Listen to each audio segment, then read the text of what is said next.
brought attention back to our son. The man arrested for outbursts during last night's State of the Union address is the father of a fallen Southern California Marine.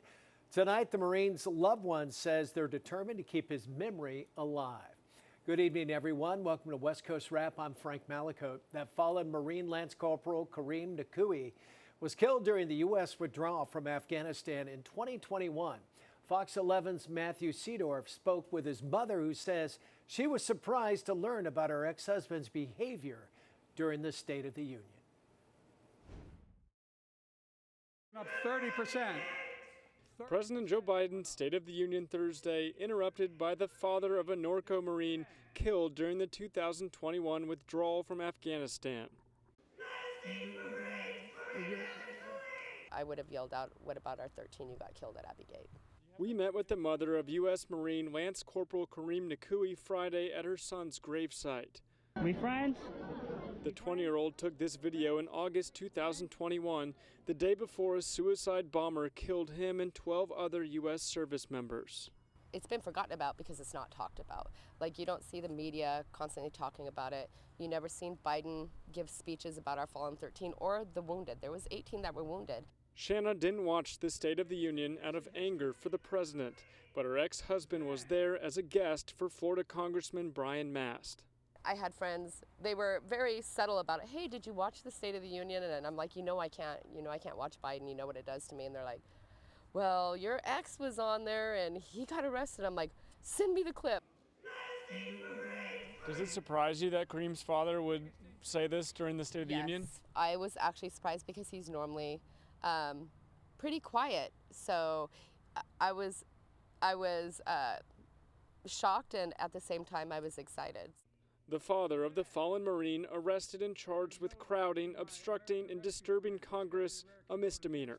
I think it was a bunch of BS that Kareem's father got arrested. He's a grieving father. He's a Gold Star dad. He should be allowed to say what he wants. He's in the room with the man we feel is responsible for our son's death. Parents heartbroken by their son's death, happy what happened in Afghanistan is being talked about again. By yelling out like that, he has brought attention back to our son. I can't speak for the other families, but I can speak for my son, and he's brought attention back to our son and what happened at Abbey Gate. And to me, that's something that's really important. Reporting in Norco, Matthew Seedorf, Fox 11 News. Nakui was charged with crowding and obstruction. That's a misdemeanor. He's already been released. Meanwhile, the Vice President, Kamala Harris, stopped in Arizona today to push ideas from President's State of the Union message. She spoke to a crowd at the South Mountain Community Center in Phoenix. Arizona is now the 13th state the VP has visited this year, a part of her Fight for Reproductive Freedom tour. Abortion, of course, a major issue on the upcoming election after the Supreme Court overturned Roe v. Wade. Democrats view it as a key way to win votes and get people to the polls. On the one hand, these extremists tell women they do not have the freedom to end an unwanted pregnancy, and on the other hand, these extremists tell women they don't have the freedom to start a family. At one point during the event, protesters briefly interrupted the vice president's speech, and at least one woman had to be escorted out of that building. Vice President's tour of the West Coast states will take her to Las Vegas, Nevada tomorrow. What she will do in Las Vegas has yet to be disclosed. She'll travel then up to Denver, Colorado on Tuesday. Her office says she intends to highlight the Biden administration's economic achievements during that visit to Colorado. We see the Republican National Committee making a big move the day after the president's State of the Union address. Today it voted to install Donald Trump's handpicked leadership team, including Laura Trump, the former president's daughter-in-law, as co-chair. Committee also voted in Michael Whatley, a North Carolina Republican who echoed Trump's claims of voter fraud. Trump's team has promised not to use the RNC to pay his mounting personal legal bills, but now they have firm control of the party's political and fundraising power. And a developing story out of Southern California. U.S. Coast Guard is currently investigating an oil spill. This is off the coast of Huntington Beach.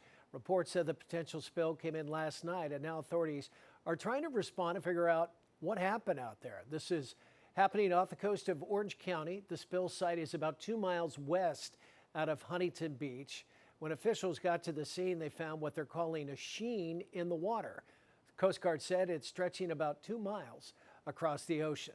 Smell may be coming from a platform nearby, but authorities say the cause still isn't clear. Crews are sweeping through the area, testing the water, hoping to identify what's causing that sheen atop the water. Officials did confirm this is not a natural occurrence, and some of the beachgoers are already seeing potential effects, while city officials say they're jumping into action. Your feet look clean now, but you had to do some stuff to get it clean? Yeah, there's still some smudges on there. I will say that it was reported as a sheen, and it doesn't look like the severity, is like 2021. But because of that past response, I think we've gotten better at knowing exactly what to do and how to attack the situation. In 2021, we didn't have this coordinated effort in place where we could activate so quickly. We now have a coordinated effort. Our emergency operations center is at low-level activation. We've currently placed out booms to contain the area. It was a 35 by 35 meter sheen. So, a lot of space to cover. City officials will be monitoring the coastline as they work to substantiate details of that report. Governor Gavin Newsom is aware of this developing situation. He posted to X saying, "We are actively monitoring reports of that oil sheen near Huntington Beach. We have deployed personnel to evaluate the incident and will continue to coordinate with local, state, and federal partners." And we're learning tonight about another United Airlines flight that was diverted to Los Angeles after leaving San Francisco. Live look at SFO, where United Flight 821 left around 4:30 this afternoon. When the crew reported a hydraulics issue, the plane then headed to Mexico City, had to be redirected to LAX. It did land safely, and now the FAA is investigating. The incident comes on the heels of yesterday's incident involving a United plane that lost a tire after takeoff out of San Francisco. KTVU's Tom Vakar has a reality check on airline safety. Friday morning, a United Airlines 737 ran off a taxiway onto the grass in Houston. Thursday, 3 incidents. A United 777 jumbo jet lost a wheel departing San Francisco. Another United Airlines 737 emergency landed in Houston with continuous engine backfiring. Yet another United 737 landed in Newark, New Jersey, and experienced a stuck rudder just after touching down. The common thread, all Boeings, all Uniteds. I fly United all the time, so I was kind of thinking about the maintenance issue and why and how something like that could happen. But there's more. Wednesday, an Alaska Airlines 737 emergency landed in Portland after fumes were detected midair. Last week, another Alaska 737 from Mexico landed in Portland with a partially opened cargo door. I think a lot of places are understaffed, and I think a lot of people are not having enough time to train before they're put in positions to do really important things, like make sure doors and wheels don't come off. I'm a nervous flyer. I always worry about safety. You got to fly to get places. It makes me really nervous that, something like that could happen. Now, this should calm some nerves. According to the number crunchers at the 7-decades-old International Air Transport Association in 2023, at current safety performance levels, a person would have to travel by air every day for 103,239 years to experience a fatal accident. Here's just a few examples of how that happens. Most airliners these days have 2 engines. Here, in an Airbus flight test, the plane must be able to take off even if one of its 2 engines fail, even dragging its tail on the ground. In this test, a wing is flexed far, far more than will ever come in flight. Even with multiple backup systems, everything is confirmed in real test flights. Aviation lawyer and former Federal Transportation Department Inspector General Mary Schiavo says this testing, as well as multiple backup systems, is not an accident. No, that's not an accident because there's a redundancy, and sometimes not just 2 of everything, sometimes 3 or more of things. So science is on the passenger side. so long as the manufacturers and airlines strictly follow the rules. Tom Bakar, KTVU, Fox 2 News. A 16-year-old says he's not guilty of shooting 2 people to death and wounding 2 others in Alaska. Guy Nashakpuk, who's been charged as an adult, entered not guilty pleas to 16 felony counts today. He's accused of entering a home in the North Alaskan town of Point Hope last month and firing a gun. A man and a woman died. 2 other men were injured. Investigators have not said what they think may have been a motive for that shooting. Coming up, a West Coast state is laying out how it plans to let people use psychedelic mushrooms. Coming up, we'll run through Colorado's strict rules. And firefighters say they're learning from every EV fire they fight. We're going to show you what it took to put stubborn flames out on that car in Arizona. And in weather, here's a live camera up in Seattle. Partly cloudy skies, a current temperature of 50 degrees. Rain returns in their forecast this weekend, also for other parts of the West Coast as well. We'll have the update after the break.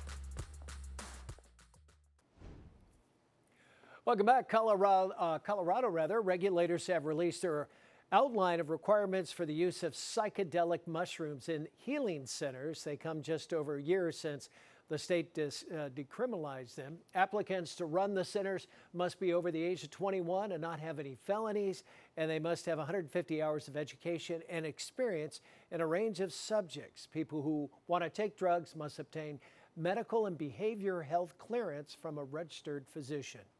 And Oregon's governor is backing a bill to recriminalize personal use of certain drugs. The governor, Tina Kotek, says she will sign the bill and related measures in the next 30 days. Back in 2020, voters in Oregon approved a law that decriminalized possession of small amounts of drugs, including methamphetamine and fentanyl. Since then, the number of overdose deaths in the state have exploded. Under this new bill, those arrested will either face criminal charges or receive treatment. Airport workers expect spring breakers will keep them mighty busy over the weekend. Live look at activity outside Seattle-Tacoma International Airport. The State Department wants anyone headed out of the country to be aware of potential dangers while traveling to popular destinations like Mexico, Jamaica, and the Bahamas. Fox's Jake Karalexis spent time at SeaTac today to break down the government's most recent travel advisories. The U.S. State Department has put out travel advisories specifically for spring break. They warn people going to Mexico, Jamaica, and the Bahamas to either take extra precautions or reconsider their travel plans because of violent crime. An advisory was issued last week for those traveling to Mexico. It warns people to be aware of kidnappings, sexual assault, and medical emergencies, and that they can go to jail for using drugs like marijuana or drinking unregulated alcohol. A travel expert we talked to offered some advice for people who are still planning on going to Mexico, Jamaica, or the Bahamas in the coming weeks. If you're going to one of these destinations, just try to be a little bit more diligent in planning your trip and not trying to wing it on some of the details, whether you're leaving to go to dinner or to go do some sort of sightseeing. Cudahy says people shouldn't expect airlines to change their flight schedules or cancel flights altogether because of the advisories. From Seattle-Tacoma International Airport, Jake Karalexis, Fox News. People planning to take road trips over the next few weeks should expect to pay a little bit more to get to those destinations. AAA researchers say gas prices are going up about 8 cents over the last week across the country. They believe a spike in oil prices is what's fueling the recent price hike at the pump. They expect growing demand could drive up prices further as well. Top 5 states with the highest average gas prices are out here in the West. California #1, followed by Hawaii, Washington, Nevada, and Oregon. All those states except Oregon have average gas prices topping $4 a gallon. And spring-like conditions didn't last very long in southwest Colorado. Take a look. People outside Durango woke up to this. A lot of new snow this morning. One ex-user posted images of what it looked like in her neighborhood. She captioned the post, "Wasn't expecting the snow to look like spring yesterday." At any rate, let's bring in KTVU meteorologist Mark Tamayo, who's tracking new storms headed for the west this weekend, including maybe a little snow in the Sierra. Mark? Yeah, that's the possibility, especially late in the weekend, Frank, and into early next week. As we check out the radar over portions of Colorado over the past 12 to 24 hours, you can see the coverage, especially out toward Denver and Colorado Springs, but the action has kind of been tapering off over the past few hours. Now, rainfall will be making a comeback as we put this animation into motion. You can see the main impacts will be up in the Pacific Northwest, up toward Portland and Seattle, but even in Northern California, approaching San Francisco, but not so much activity for LA or the Phoenix area. Here's a satellite where you can see the clear skies over a good portion of the West Coast for today. Some clouds approaching Seattle. This system out here in the Pacific is kind of getting its act together. In fact, multiple storms over the next several days will keep the active weather pattern going up in the Pacific Northwest, and even some rain chances for the San Francisco Bay Area. Here's the radar imagery over the past few hours, showing you some activity just kind of skirting portions of Washington this afternoon. But look at out toward portions of Arizona, some showers and some thunderstorms. Of course, they had some pretty active weather yesterday, and still talking about some showers for today. This was the scene in Phoenix, showing you the clouds, some interesting cloud features out there today. Temperatures in the lower 70s, 71 degrees. As we take a look here out towards San Francisco, the Golden Gate Bridge, mostly clear skies, temperatures in the mid-60s, and up in Seattle, some clouds moving in, and rain chances not only going up tomorrow, but over the next several days. It looks like an active stretch over the weekend and into next week. The first of several fronts lining up offshore, so rainfall goes up, at least the chances going up in Seattle for tomorrow. Temperatures in the 40s. The chance of some showers for San Francisco, and then if you want the mild conditions, we have that setting up as well down towards Southern California, also out toward Arizona. Lots of sunshine. Temperatures will be approaching the lower to mid-70s over the next several days. Looks like Denver gets a break from the snowfall with more sunshine. Those readings back up into the 50s. So here's the forecast model. We'll put this into motion. As you can see, that first of several systems coming on board. Rain and snow up in the Pacific Northwest, and then maybe some rain showers in the San Francisco Bay Area. Notice that we're still talking about some more activity developing out here in the Pacific. So this is the area getting the most active weather for Sunday and into next week. And they'll be talking about some more rain showers here in the Bay Area. And then by Sunday, a winter storm watch begins out toward the Sierras. So they could be talking about some more snow for the Lake Tahoe area, especially by Sunday night and into Monday. Take a look at the numbers of the next 3 days. Multiple rain clouds up in Seattle. San Francisco remains unsettled as we move into the weekend. Best chance of showers for San Francisco will be late Sunday afternoon and into Sunday night. A sun cloud mix for Southern California. Look at this. Phoenix in the 70s, eventually approaching the lower 80s. Frank. Thank you, Mark. We appreciate it. OpenAI is reinstating CEO Sam Altman to its board of directors. The company says they now have full confidence in his leadership following the results of an independent investigation. It was completed by the law firm Wilmer Hale. The investigation concluded Altman's November firing was due to a breakdown in the trust and the relationship with the prior board. OpenAI is also adding 3 new members to the board as a show of good faith to investors and customers that the company is trying to move past its internal conflicts. A bill that could lead to TikTok being unavailable in the United States is quickly gaining traction in Congress. Lawmakers say the proposed bill is meant to protect national security, but as Fox's Connor Hansen tells us, TikTok says it's a violation of First Amendment rights. And the bill is adopted. TikTok could face a choice. Divest from your parent company, which is beholden to the Chinese Communist Party, and remain operational in the United States, or side with the Chinese Communist Party and face a ban. A House committee greenlighting a bill Thursday, which would force TikTok to break with the Chinese-based company ByteDance within 180 days, or TikTok would face a ban in the U.S. The bill gaining support from both parties, who claim the app poses a national security threat. We really do need to think about what are the national security interests. TikTok slamming the bill, releasing a statement saying, quote, "This bill is an outright ban of TikTok, no matter how much the authors try to disguise it. This legislation will trample the First Amendment rights of 170 million Americans." He said, look, in the legislation, this is not a ban, and so people can still use TikTok, but it's got to be in a trusted network. Lawmakers were flooded with calls after the platform prompted users to contact their representatives. We had little children calling into our office and others basically saying questions like, what is Congress? What is a congressman? Can I have my TikTok back? Another member just told me that there was a couple calls where a young person was saying they're going to commit suicide. They got rid of TikTok. The bill still needs to pass through the House and Senate, and the White House has said it needs some work before President Biden would sign it into law. In New York, Connor Hansen, Fox News. Up next, EV fires pose unique challenges for firefighters. Coming up, see how one West Coast fire department is learning from each call for help. And we're going to show you how what's old will be new again at this weekend's Academy Awards show. Stay right there. Welcome back. An electric vehicle caught fire in a garage in Surprise, Arizona. Fox's Steve Nielsen explains how this turned into a learning experience for fire agencies. The flames were impressive. Inside the Surprise garage, a hybrid car was burning Tuesday night. Not a full EV, but the challenges are just the same. They both use a lot of water, so we know that it's going to be a long firefight because we're just going to be putting tens of thousands of gallons of water on top of these fires versus a traditional combustion engine. That's Surprise Battalion Chief Larry Suburvi. He says because a battery was burning, they took every precaution with air toxicity issues, water demands, and calling in resources across the valley. So last night you had a Phoenix safety officer that's been on these calls before, put him in the command van with that Surprise command in the regional command, and we're all on the same page and we're going to safely put this out. That's Phoenix Fire's Rob McDade.